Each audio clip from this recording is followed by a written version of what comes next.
बिस्मिल्लाहिर्रहमानिर्रहीम। अस्सलाम वालेकुम। आज के इस वीडियो में हम आपको बताएंगे खुद से खुदा तक चाहे जाने की आरज़ू। ये आरज़ू है, तमन्ना है, ये ख्वाहिश की आखिरी हद है। ये हमारे नफ्स में हमेशा से मौजूद चाहे जाने की तमन्ना है। और फिर ये जो लफ्ज़ है कि फ़लाँ को अल्लाह की लो लग गई है, ये भी वही चाहत है। ये लो हर नफ्स में बराबर भड़क रही है। मसला ये है कि नफ्स को इल्म नहीं कि ये लो अपनी असल में है क्या। हम चाहते हैं कि हमें चाहा जाए, कोई हमें चाहे, इसलिए हम किसी को चाहते हैं। हमें लगता है कि कोई हमें चाहेगा तो हम मुकम्मल हो जाएंगे। हम खूब जानते हैं कि हम कुछ भी नहीं हैं, इसलिए हम तमन्ना रखते हैं कि कोई हमसे मोहब्बत रखे ताकि हम कुछ हो जाएं। गौर करें, हम सब की यही ज़िंदगी है। ये ख्वाहिश कि हमें दरियाफ्त किया जाए, हमारी तमन्ना की जाए, हमारे हसूल की तगवदूद में कोई हर लहजा सरगरा रहे। ये ख्वाहिश हमें सारी ज़िंदगी इंतहा दर्जे की अज़ियत में मुब्तला किए रखती है। नफ्स के पास बहुत बड़ी दलील की एक सूरत मौजूद है कि कोई इससे मोहब्बत करे। ये वजह ही मोहब्बत का तमन्नाई होने की असल वजह है। ये वजह हर तरह की मोहब्बत के हसूल की बेकरार तमन्ना का हकीकी पस मंज़र है। नफ्स हर हाल में किसी न किसी की मोहब्बत का मरकज़ व महवर होना चाहता है, क्योंकि वो जानता है कि वह शुरू दिन से मायूस कुन हद तक तन्हाई का शिकार चला आता है। हम सब ये जानते हैं कि क्या हम सब ये नहीं जानते, तन्हाई के रेगज़ार में गुज़रती ज़िंदगी ही हमारे नफूस में चाहे जाने की ख्वाहिश पैदा होने की सबसे बड़ी वजह है।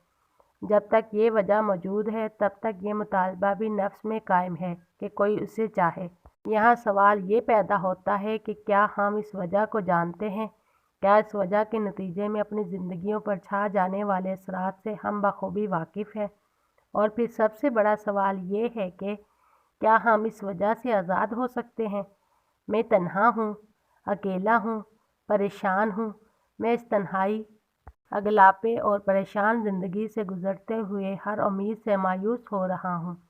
अगर कोई मुझसे मोहब्बत करे तो ये सब बदल सकता है। इस वीराने में फूल खिल सकते हैं। हम देख सकते हैं कि नफ्स के इस मुतालबे की वजह तन्हाई है। नफ्स अकेला है, इसलिए किसी साथी की तलाश में है। कोई ऐसा जिससे वो बात कर सके, कोई ऐसा हमराज जिसके सामने वो अपना आप अंदर और बाहर से अया कर सके। क्या हम इसको बनाक तन्हाई को साफ साफ देख सकते हैं? नफ्स की इस करबनाक तन्हाई के बेकरा खला को किसी सूरत कोई इंसान पर नहीं सकता। नफ्स हर तरह से कोशिश करता है, हर तरह की मोहब्बत को अपनी तरफ माइल करता है, लेकिन हर मोहब्बत कुछ हद के बाद इसे पहले से भी ज़्यादा उदास करती चली जाती है। ये इंसान का बहुत बड़ा दुख है। ये हर नफ्स का तवज्जा है। एक पायदार मोहब्बत के हसूल में सरगरा हर लहजा नाकाम होता तो है। इंसान हर आने वाले दिन पहले से ज़्यादा परेशान होता चला जाता है। गौर से देखें, सिर्फ अपनी ज़ात की तकमील की तलब में मसरूफ़ ये नफ्स किसका है? नफ्स इंसान अपनी तन्हाई से दश्त ज़दा है। इस तन्हाई से सोल खाकर वो किसी की मोहब्बत में पनाह लेने की सरतोड़ कोशिश करता है, लेकिन क्या वो ये नहीं जानता कि वो कभी तन्हाई के इस रेगज़ार से फ़रार हासिल नहीं कर पाएगा? नफ्स खूब जानता है, लेकिन खुद इसे छुपाता है। नफ्स जानता है कि मोहब्बत अगर पायदार है तो सिर्फ अल्लाह से है, लेकिन चूँकि अल्लाह से भागना इसकी सरशत है, इसलिए ये इस पायदार मोहब्बत के हसूल से मुँह फेर कर दूसरे लोगों से उम्मीद वाबस्ता करता है। पे दर पे नाकामियों पर गौर फिक्र करने के बजाय नफ्स इन नाकामियों का, इन गमों का आदी हो जाता है, खुद तरसी का शिकार हो जाता है। अपने इन्हीं गमों से ये प्यार करने लगता है, अटैच हो जाता है, जिन्होंने हर आन इसकी रूह को सिर्फ ज़ख्म और धोखे दिए होते हैं। कभी अस्पताल का चक्कर लगा कर देखें, मरीजों के चेहरे देखें, बुझे हुए दुनिया से अलग थलग वो किस ख्याल में होते हैं। मरीज से दुआ करवाएगा क्यों कहा गया है? ये क्यों है कि मरीज़ की दुआ कबूल है? یہ وہ لوگ ہیں جنہیں شدت سے اس بات کا احساس ہو جاتا ہے کہ وہ جس دنیا میں بیماری یا حادثے سے پہلے جی رہے تھے وہ دھوکہ تھی، سراب تھی۔ انہیں لاشعوری طور پر اپنی محبتوں کے حد سے بڑھے ہوئے پاگل پن پر تعصب ہوتا ہے۔ انہیں ایسا دکھائی دیتا ہے جیسے وہ دھوکہ کھا رہے تھے۔ ہر شے، ہر رشتے کی حقیقت ان پر عیاں ہو جاتی ہے۔ انہیں محسوس ہوتا ہے کہ اللہ کے سوا انہیں بچانے والا کوئی نہیں ہے۔ یہ احساس نہیں پہلی بار حقیقت کی اس دنیا میں لے جاتا ہے جس میں داخل ہونے پر ان کی آنکھوں میں نمی اتر آتی ہے۔ دل اللہ کی محبت سے پہلی بار آشنا ہوتا ہے۔ انہیں ایسا لگتا ہے کہ خدا ان کے قریب ہے اور وہ اپنے جیسے دوسرے لوگوں سے دور ہیں۔ یہ اس لونگنگ کی اصل ہے۔ اس لو دیتی محبت اور چاہت کا احساس ہمیں دعا کے فوری بعد بھی ہوتا ہے۔ جب کبھی انسان شدت محبت سے دعا کرتا ہے، گڑ گڑاتا ہے، چیختا چلاتا ہے اور اپنے رب کے حضور آوازاری کرتا ہے تو دعا کے دوران اسے احساس ہوتا ہے کہ کوئی اس کے ساتھ ہے۔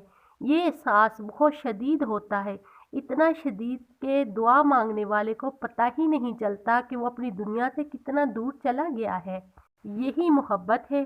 دعا کرنے کے بعد ہمیں بہت دیر تک یہ احساس رہتا ہے، یہ اطمینان رہتا ہے کہ اب ہمارا رب سب کچھ ٹھیک کر دے گا۔ ہمارے نفوس صحت مندی میں، دکھ تکلیف کے عدم موجودگی میں خود کو بے نیاز جانتے ہیں اور اس لو کا جو ہر سینے میں بھڑک رہی ہے ناجائز استعمال کرنے کی پوری کوشش کرتے ہیں۔ ہم اس چاہت کو اپنی خواہشات کی تکمیل پر بے دردی سے لٹاتے ہیں۔ دولت یہ بہت بڑی ہے، اس لیے ہم شاشوں کی طرح اسے اڑانے کی عادی ہوتے ہیں۔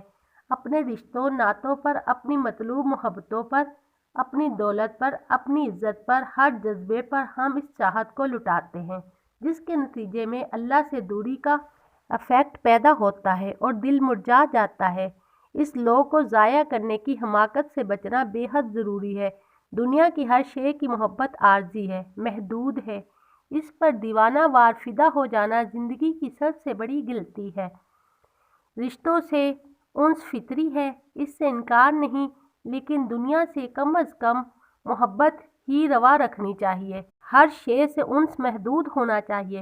عورت کا عشق، پیسے کی دیوانگی، جائیداد سے محبت، دنیا داری میں دیوانوں جیسی مصروفیات، یہ پاگل پن تب پیدا ہوتا ہے جب اللہ کی دی ہوئی محبت کو، اس کی عطا کردہ لو کو ہم حیات دنیا پر نثار کرنے لگتے ہیں۔ یہ محبت، یہ عشق، یہ دیوانگی صرف اللہ کی ذات عظیم کے لیے ہے۔ نفس کو علم دینا ہوتا ہے کہ اس خزانے کو اللہ کی یاد، اس کی طلب اور محبت اطاعت رسول میں لٹائے اور بادشاہوں کے بادشاہ کا، اس سلطان سلاطین کا گدھا بن جائے۔ بقیہ حصہ آنے والی ویڈیو میں بتایا جائے گا۔ ویڈیو اچھی لگی ہو تو لائک اور سبسکرائب کریں۔ شکریہ۔